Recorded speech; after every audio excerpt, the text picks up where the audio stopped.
Hello everyone मु लोपमुद्रा स्वागत करुच्ची मो चैनल ओडिया एजुकेशन नेटवर्क को। आज आम पढ़ा अष्टम श्रेणी विज्ञान बहीर पंचम अध्याय जार नाम हूँ कोयला और पेट्रोलियम तार पाठ्य पुस्तकस्थ प्रश्नावलीर उत्तर आज आम आलोचना करवा। चलतु जीवा प्रथम प्रश्न को। प्रथम प्रश्नटी देछि शून्य स्थान पूरण पाई आवश्यक शब्द बा शब्दपुंज को लेख। एक नंबर प्रश्नटी देछि प्रकृति रे डैश रो अंतर्धूम पातनर उत्पाद होउछि कोयला। ताले कौन लिखिबो उत्तरटी कार्बन। प्रकृति रे कार्बन रो अंतर्धूम पातनर उत्पाद होउछि कोयला। दुई नंबर प्रश्न डैश रो अनुपस्थिति रे संगठित पातन प्रक्रिया को डैश कुहा जाए। अम्लजान रो अनुपस्थिति रे संगठित पातन प्रक्रिया को अंतर्धूम पातन कुहा जाए। तीन नंबर अतीत रे पक्का रास्ता तैयारी रे कौन व्यवहार करा जाउथिला जहाँकि कोयलार एक उत्पाद। ताले कौन व्यवहार करा जाउथिला पिचु। अतीत रे पक्का रास्ता तैयारी रे पिचु व्यवहार करा जाउथिला जहाँकि कोयलार एक उत्पाद। वर्तमान 4 नंबर प्रश्नटी देछि वर्तमान पक्का रास्ता तैयारी रे डैश व्यवहार करा जाउछि जहाँकि डैश रे एक उत्पाद। वर्तमान पक्का रास्ता तैयारी रे बिटुमेन व्यवहार करा जाउछि। बिटुमेनटा कहार एक उत्पाद पेट्रोलियम रो गोटे उत्पाद। तापर देछि प्रश्न 5 रु 8 रे दिया जाइथिबा 4टी संभाव्य उत्तर मध्यरु ठीक उत्तरटी बाछि लेख। 5 नंबर प्रश्नटी देछि कोयलार अंतर्धूम पातनरु केतोटी गैसीय पदार्थ मिली थाए। ऑप्शन अछि 1 खरे अछि 2 गर अछि 3 घरे अछि 4। ताले कौन हम 2टी मिली थाए। ताले लिखिबो कोयलार अंतर्धूम पातनरु 2टी गैसीय पदार्थ मिली थाए। 6 नंबर प्रश्नटी देछि केउटी पेट्रोलियम रे एक उत्पाद नुहे। ऑप्शन ने देछि पेट्रोल बिटुमेन महम कोक।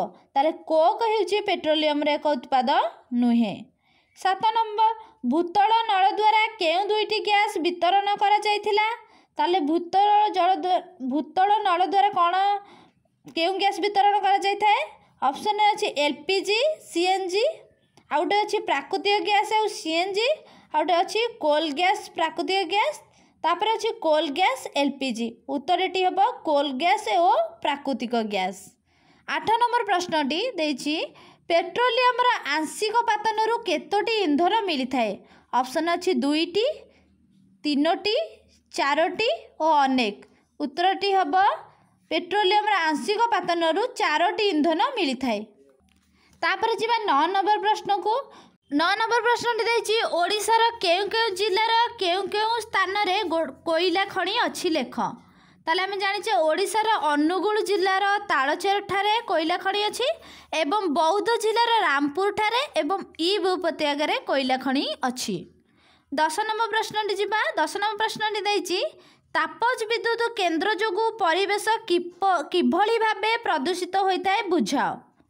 ताले तापज विद्युत केन्द्र रे जल को उत्तप्त करने पे आम कौन करूँ प्रचुर परिमाण रे कोयला दरकार करूँ।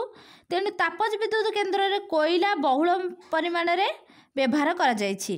कोयला जलिबा द्वारा प्रचुर कौन केउं गैस मिलता है कार्बन डाइऑक्साइड कार्बन मोनोऑक्साइड आदि गैस निर्गत हुए जहाँकि परिवेश को बहुत प्रदूषित करिथाए।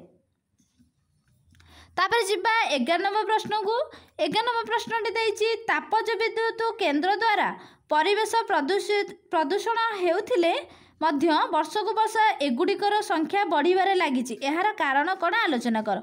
से कौन देछि कि तापज विद्युत जो केन्द्र रे परिवेश प्रदूषण होउछि सेगुड़ा वर्ष वर्ष किपर बढ़ी चलछि लेख। ताले हम लिखिबा जल विद्युत शक्तिर अभाव हेतु तार विकल्प रूपे एवं तापज विद्युत शक्तिर आवश्यकता को उपलब्ध करा जाउछि। जेहेतु आम जलर सर्टेज बहुत परिमाण है से आम कौन करुचे ना तापज विद्युत शक्ति को व्यवहार करुचे। तेणु तापज विद्युत केन्द्र द्वारा परिवेश प्रदूषण हेउथिले मध्य वर्ष वर्ष तापज विद्युत केन्द्र संख्या बढ़िबारे लागिछि कारण वर्तमान विद्युत शक्ति बिना कौन से कार्य करबा असंभव। आम जेकोसी कार्य करूँ विद्युत शक्ति बिना आजिकल किसी न कारण इंटरनेट ही चलबनी विद्युत शक्ति बिना। तो बिना इंटरनेट आजिकल कार्य अक्षम। तो सेथिपाई आमे कौन करूना बहुल परिमाण तापज विद्युत शक्ति व्यवहार करुचे। से प्रदूषण जानी आमे यार संख्या वर्ष वर्ष बढ़ी चलछि। 12 नंबर प्रश्नटी देछि प्रकृति रे कोयला किपरि सृष्टि होइछि बुझाओ। तो आम जाने कि जितेबाला आमर भूचलन हुए कि भूमिकंप हुए कि बन्या हुए तो उद्भिद गुड़िकर अवशेष मृत्तिकार पड़ी कौन होता ना भूगर्भ को चली जाए पोती हो जाती। तो मृत उद्भिद गुड़िक प्रबल चाप और ताप फल रासायनिक प्रक्रिया विघटित होई कार्बन रे परिणत हुए। कार्बनर यही रूपांतरीकरण को कोयला सृष्टि हुए। प्राकृतिक उपाय संघटित यह रासायनिक प्रतिक्रिया को अंगारी भवन बा प्राकृतिक अंतर्धूमपातन बा कार्बनाइजेशन कहती। प्राकृतिक उपाय प्रचुर परिमाण कोयला गच्छित अंचल को कोयला खଣି कुआଯାଏ एवं भूपृष्ठर 1200 मीटर गभीरता जाए कोयला स्तर रहिथिबा जणा जायछि। खଣି अंचल भूगर्भ रे बड़ बड़ गर्त बा सुड़ंग करी जंत्र द्वारा कोयला स्तर गुड़ी को भंगा जाए एवं उत्तोलन जंत्र द्वारा यह भूपृष्ठ को अणा जाए। तापर 13 नंबर प्रश्नटी देछि कोयलार अंतर्धूम पातन उत्पाद गुड़िकर नाम लेख एवं प्रत्येकर उपयोगिता गुड़िक लेख। तो कोयलार अंतर्धूम पातन उत्पाद गुड़िक है कोक, कोल गैस, आल्केतरा एवं एमोनिया गैस। तो कोकर दुईटी उपयोगिता है यह टाण कला और विशुद्ध कार्बन यह जालिले धूआं बाहर नहीं किंतु प्रचुर ताप शक्ति उत्पन्न हुए जहाँफल परिवेश प्रदूषित हवा नहीं। सेपरी लुहा सीसा आदि धातु निष्कासन कोक को विजारक हिसाब से ब्लास्ट फर्नेस निया जाए। एवं थर्ड रे तुम गोटे उपयोगिता लिखिपार कि विशुद्ध लुहा सह कोक उपयुक्त अनुपात मिसाई इस्पात प्रस्तुत करा जाय थाए। सेहीपरि कोल गैस रो दुईटी उपयोगिता है। कोल गैस होउची हाइड्रोजेन, मिथेन और कार्बन मोनोक्साइड नामक तीनोटी गैस रो मिश्रण। एवं आउ गोटे उपयोगिता लिखिपार यही गैस को बड़ बड़ इस्पात निर्मित टांकी रे रखी भूतल नल द्वारा घर तथा कल कारखाना मान को जोगाई दिया जाए सेठारे यह ईंधन रूपे व्यवहृत हुए। सेपरि आल्केतरा लिखिब यह कला चिकटा और अर्ध तलर तीव्र गंधयुक्त पदार्थ जहाँ प्राय 200 कार्बन यौगिकर मिश्रण। सेकेंड उपयोगिता तुम लिखिपार यह आंशिक पातन करी विभिन्न प्रकार रंग, प्लास्टिक, कृत्रिम तंतु, विस्फोरण औषध, कीटनाशक औषध, फटो फिल्म और दुर्गंध द्रव्य आदि केतेक द्रव्य प्रस्तुत करा जाए। सेहीपरि एमोनिया गैस विभिन्न रासायनिक सार प्रस्तुत रे एमोनिया गैस व्यवहार करा जाए। 14 नंबर प्रश्नटी देछि प्रकृति रे पेट्रोलियम किपरि प्रस्तुत होइछि बुझाओ। तो प्राय 400 नियुत वर्ष पूर्वे क्षुद्रकाय सामुद्रिक उद्भिद और प्राणी आदि मृत शरीर समुद्र शज्यार पड़ी कालक्रमे यह कौन हुए ना ता उपरे बाली माटी पटुर स्तर सृष्टि हुए।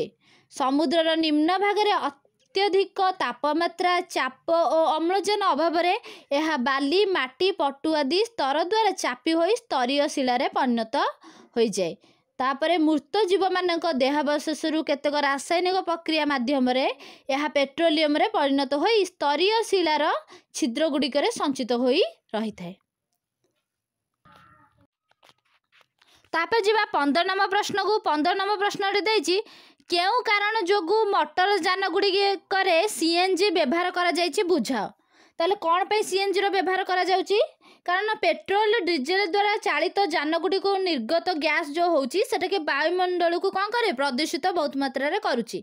एणु प्रदूषण को रोकिबा पई विकल्प रूपे हमको कौन करिया को पडुछि ना सीएनजी रो व्यवहार करबा को पडुछि जोटी कि सीएनजी मध्ये उत्कृष्ट ईंधन।